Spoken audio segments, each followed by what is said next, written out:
Welcome back to Flint Creek Transport. My name is Justin. I'm in the new shop checking out this rig. All right.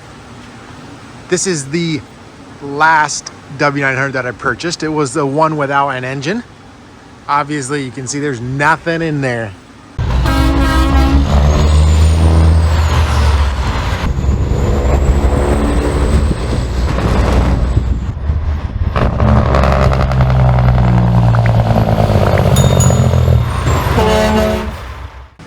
See the drive shaft laying down there. But this girl's got a set of train horns. Look at that set down there. 1, 2, 3, 4, 5, 6, 7. 4 sets. Let's go check that out. This girl makes some noise with the air horns down there. You see that? Yeah.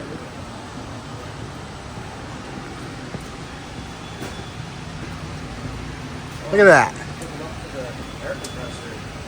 Blow all of them at the same time. See what they sound like.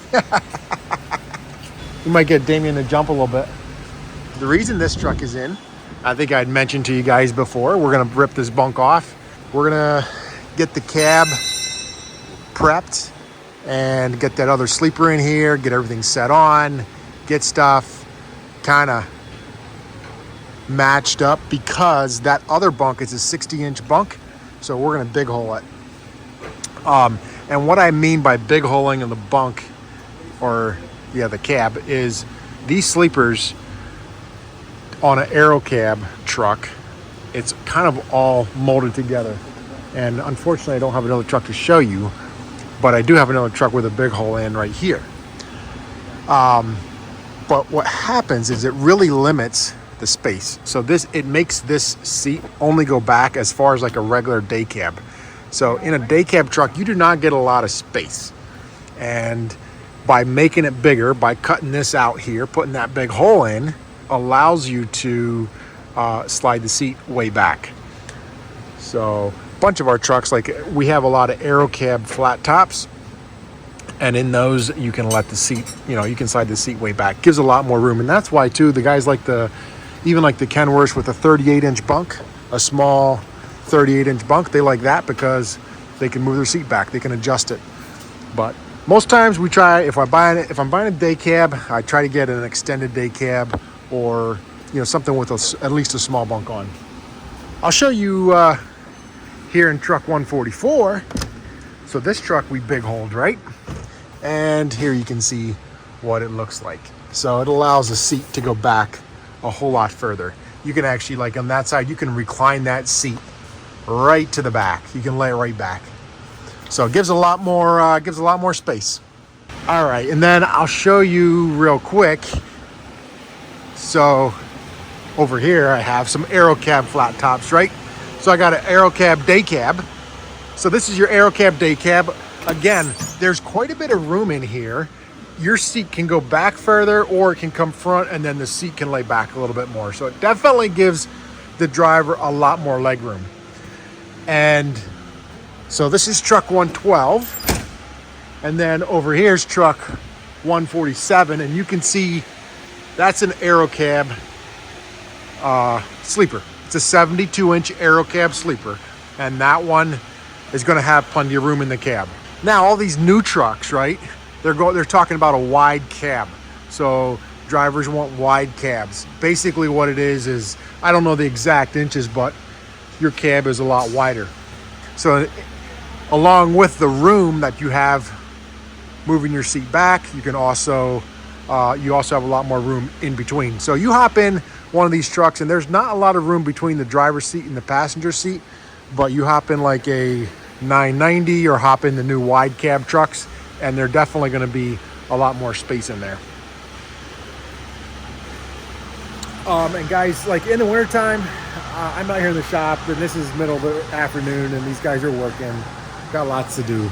But this is the time when we kind of go through our trucks, go through and do some of the extra stuff. We are still pretty busy right now. We have plenty of guys. We have some guys that come in, or more so work more, can give more time in the shop in the winter because of some of their summer jobs, the way it holds out. So it works out good. We have extra hands in the shop, so we kind of go through, get a lot of the odds and ends stuff that we are not necessarily an illegal issue, but it's just stuff that, hey, you know what, we want to get this fixed, we want to get this done and get it taken care of. So now they're doing that. Sometimes it can be, swapping out a visor, just minor stuff. It can be, there's so many various things. Like this truck, I'm not even sure what they're doing. I think they're doing a brake job on this truck, but like they're doing brakes the whole way around. Truck 112. I'd have to look at the work order on this. We also bring in our spiders and go through them. We bring in these machines, check all the hoses. We try to get as much, these machines, as much preventive done, because again, you go out on the road and try to fix a machine, a truck, whatever it is, it costs so much more. But back to this truck, this bunk is coming off, and I'll see if I can get some shots or some video of that coming off. I gotta head into my office for a little bit, but I'm gonna leave the camera out here with Trevor and see if we can get a little bit of video of this coming off. 144 is in here for a shut off. That way it doesn't drain the battery dead. That's what 144 is getting. This is what you call a shut off switch, right? Yeah. I don't know what's on, what's off, but. Well, that's one way. That's on, and a spring loader to go off. Gotcha. So you just gotta flip it. All right, Trevor, you're going to be in charge of, or someone's going to be in charge of holding the camera when they take that bunk off. I don't know if I'll be out here or not, but okay. I want to get some shots of that. Yeah, I can do that. Maybe it'll be this young man. He's kind of that whole invalid partly today anyway. Yeah. Maybe that's right down his He's not feeling it. You want to show him your teeth? Tyler got braces and he's been having a toothache, so.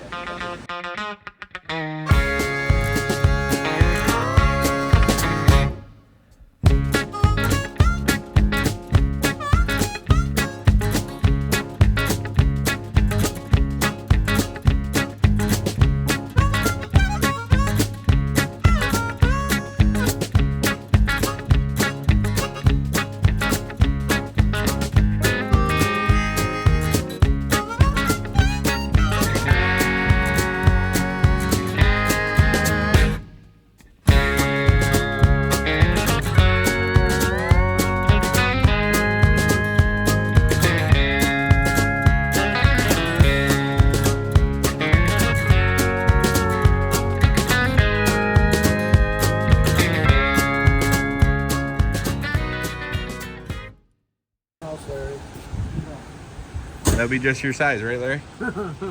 Pretty much. It's got the double bunk up there. Oh, that's cool. That didn't fall off anyways. I just cut them because they ended up down there. So when you went to lift up, they were still attached. Well, it looks better. Now I just need to cut from like right here across there. Airbags are missing. Yeah. Yep.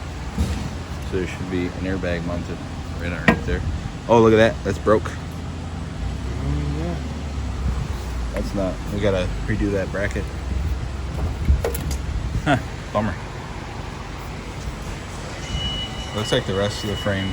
Cabs are pretty good shape. Yeah. There's really no corrosion. Like these corners are really nice. I don't know what happened with that. Nice paint to that. The paint, well, they were actually sanding it down. You can see they got into the base down here. See right there? Oh yeah, I see it up there now.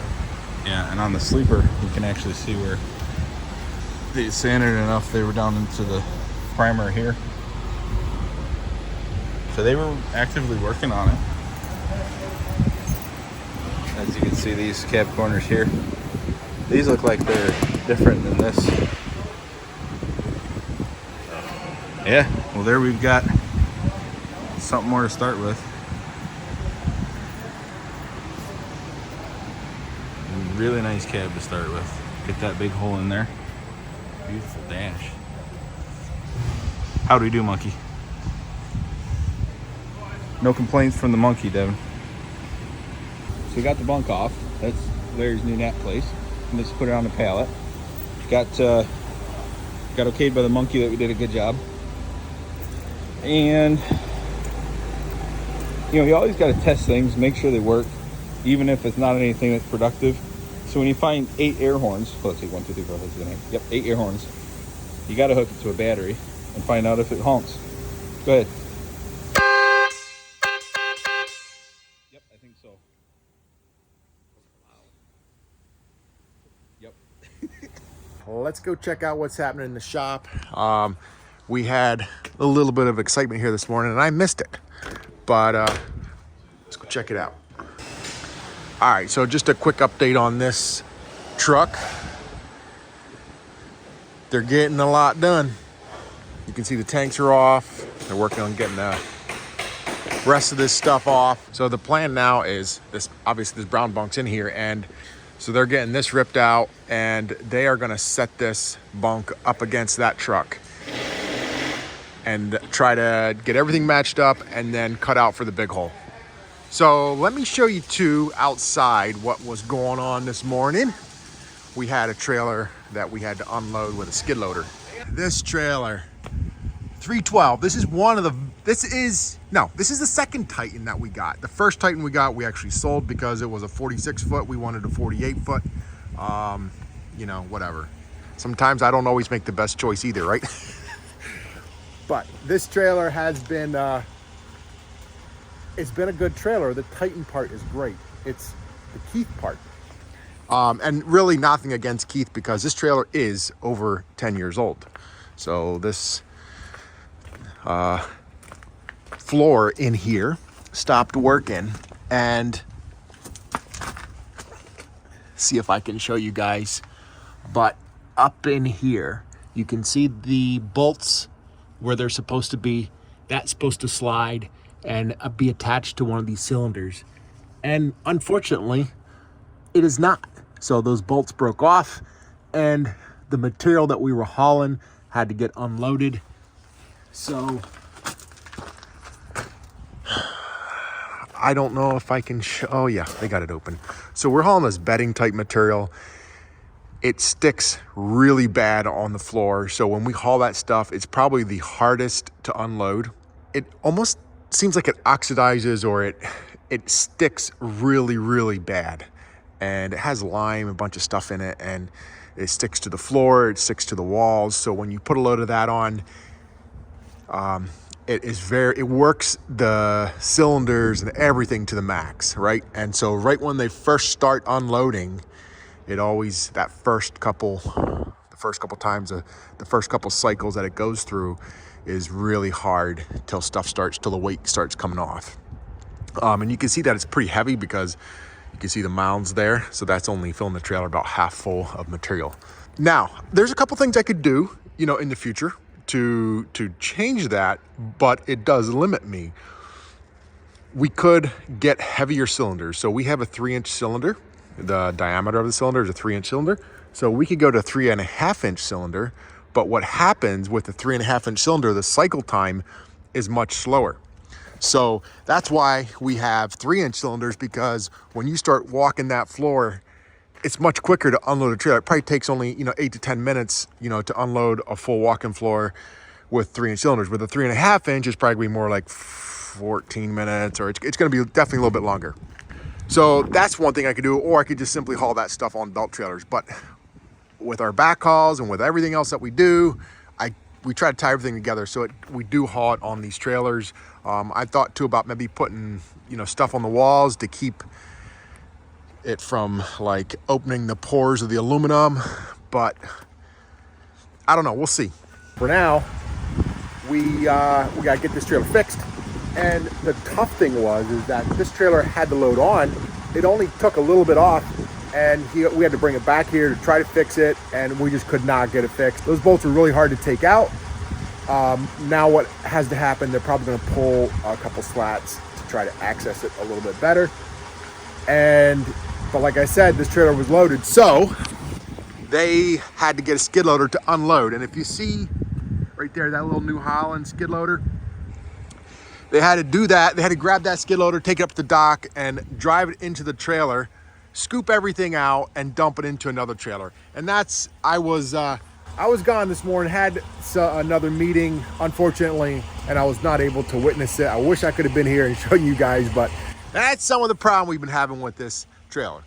We're gonna go through when we have the time here. We're gonna go through this trailer and make sure on the walk-in floor system to get everything back to square one and fixed up good. So, on to the next.